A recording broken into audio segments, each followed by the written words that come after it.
Trump signed 26 executive orders in his first day in office, which is more than any other president. And he's already signed 28 since then. And obviously there's definitely plenty more to come.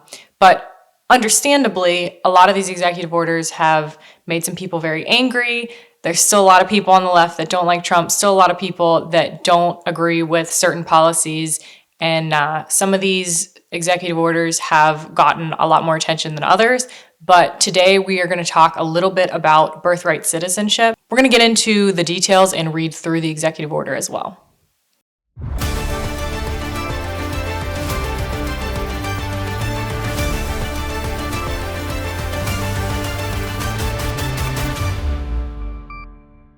So this executive order we're talking about was a presidential action seeking to protect the meaning and value of American citizenship. This is according to the White House website. So this is directly from Trump's people, and this is how, I guess, he or they wanted it to be worded, which I think is important because the immediate response to this is, no, that's unconstitutional. You can't do that. You're never going to get away with this.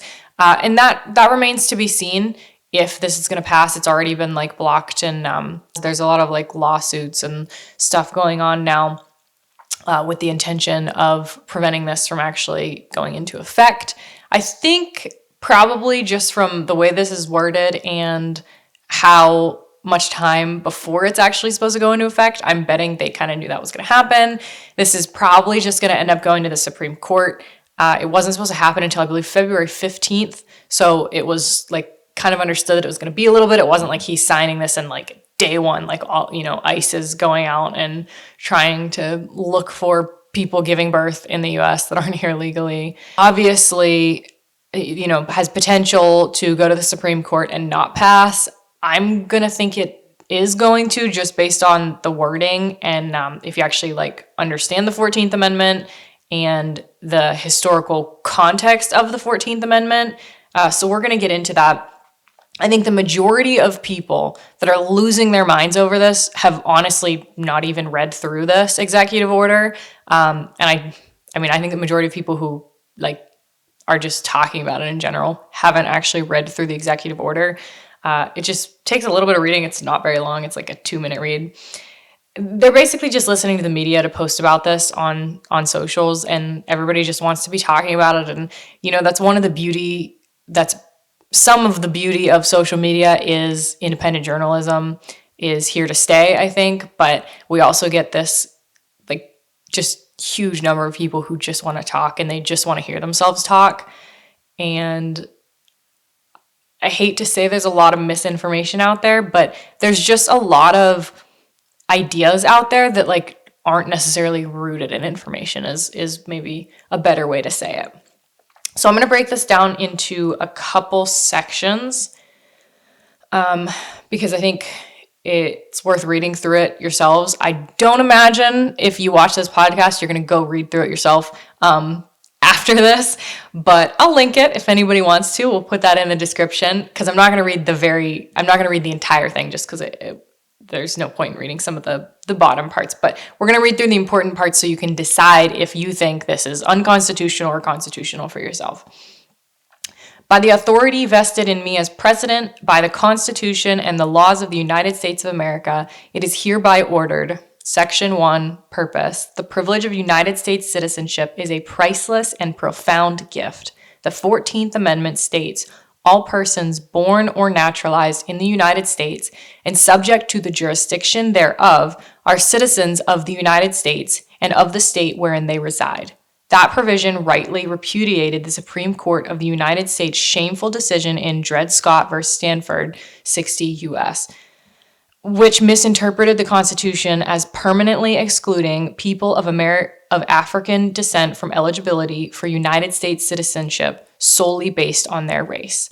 So we'll pause there just for 1 second. The really, really important part of this is that it says all persons born or naturalized in the United States and subject to the jurisdiction thereof. So the idea that you're simply born here isn't necessarily the thing that gets you citizenship. For you to have rights in this country, you have to be a citizen to have the same rights that every American citizen has, right? I mean, I would say probably in America, we don't believe anybody does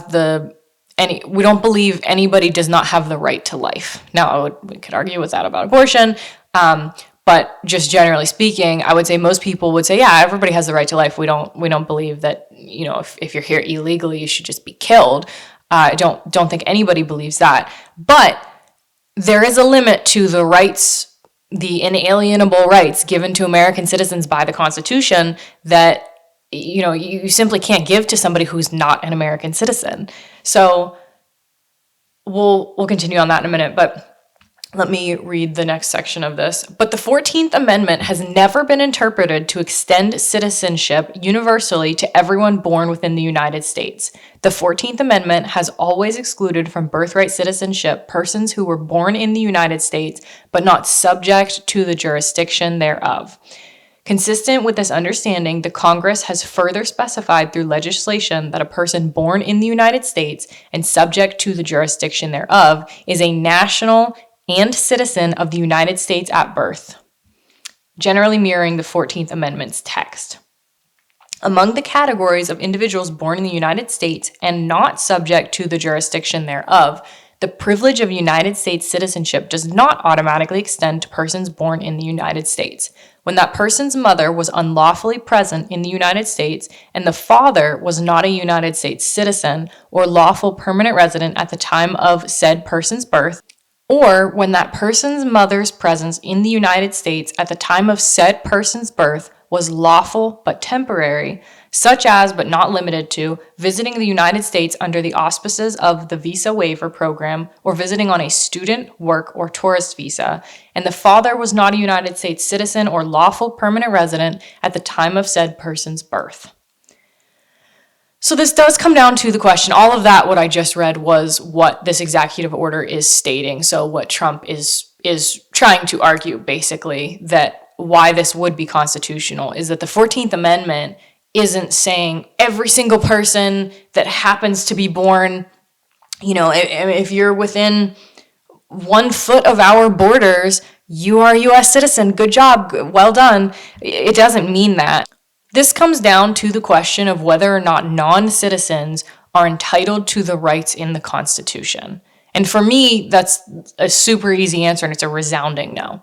This isn't just about illegal immigrants from Mexico. We can also consider people that come here for birth tourism. That's a very real thing. You can search birth tourism on Google and read about all different kinds of schemes of like people that were having wealthy Chinese women, pay them to get them into the country and to help them to hide their pregnancies at the border or at like customs, and to be able to basically come here late along in your pregnancy and stay legally on a visa, but so that you can give birth and give your child American citizenship.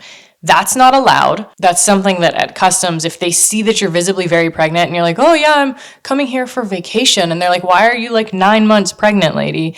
Then they're like, no, I don't think so. And they send you back. Like that is a real thing. We don't allow that. This isn't just about illegal immigrants coming across our Mexican border. This applies to absolutely anybody who is breaking the law, trying to game the system to get citizen status for their child. And I think that is something that I would argue our government is responsible for securing our borders to secure the safety of the American people. The idea that other countries can just send people over here to get citizen status when it's so difficult for people trying to do it legally. Because that's the thing, is we have basically open borders now. It is easier to just simply illegally cross the border at Mexico than it is to actually legally get any kind of citizen status. Even to have a visa, sometimes it can be more difficult than it is crossing the Mexican border nowadays. We're going to read through the second section. I think that's the last section we're going to read through fully because I don't want to bore you here, but I do think it's worth just understanding the language in any of these executive orders. I've never read one before this. I'd never really had a reason to, but I think it's good. If there's any that you're hearing a lot about, just go read them and see what you think.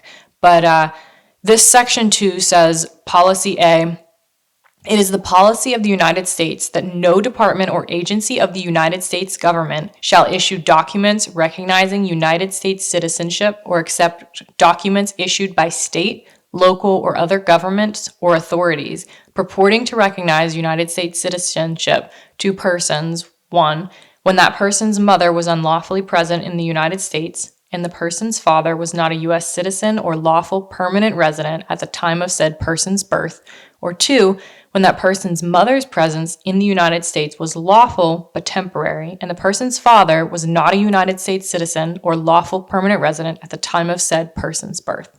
Subsection A of this section shall apply only to persons who are born within the United States after 30 days from the date of this order. Nothing in this order shall be construed to affect the entitlement of other individuals, including children or lawful permanent residents, to obtain documentation of their United States citizenship. At the end of the day, this isn't making it so that people born in the US don't get citizenship and that we're going to have less citizens and this is going to be so difficult to become one. The idea is simply that you have to have a parent who is legally a citizen here, and I would argue that that would make them subject to the jurisdiction thereof. If you are in a country illegally, again, you don't have the rights that citizens have, and you're not subject to the jurisdiction thereof because because the law doesn't even apply to you. If you're able to be here illegally, break the law coming here, and face zero recourse when an American citizen would face recourse simply for speeding, it doesn't make any sense that the laws simply don't apply to you. But this really important one that ties you to us and our society for basically life is something that does apply to you. It just doesn't make any sense to me. I actually don't think this is that complicated of a constitutional matter. I think if this goes to the Supreme Court, which it looks like it is going to, this is not something that is going to get shot down. This executive order is arguing not that we have just complete citizenship for anybody that is born on U.S. soil, but some restrictions on birthright citizenship. The idea that there's absolutely no restrictions is super uncommon. All that being said, what this executive order is proposing is simply that we have birthright citizenship with restrictions that are pretty similar to more of the European countries. They don't have just completely unrestricted birthright citizenship. This is something that's been abused for many, many years. It just hasn't been as big of a problem until immigration was such a big problem. Because while there are other countries and groups of people that take advantage of this birthright citizenship, illegal immigrants are the biggest problem as far as numbers, for sure. So I do think this is going to pass. It'll be interesting to see what you guys think as well. You can let me know in the comments. Go ahead and give this episode a like if you are still watching, because that means you did like it. Even the people that are commenting that they didn't, you seem to watch through the whole episode, so I'm starting to think you like it. You can let me know what you think in the comments. We are on Instagram at right.this.way. And if you give us a thumbs up on YouTube or 5-star rating on Apple Podcasts, give us a good review on Spotify, whatever. Comment anywhere you're watching or listening. You can comment on Spotify now as well as YouTube. So feel free to interact.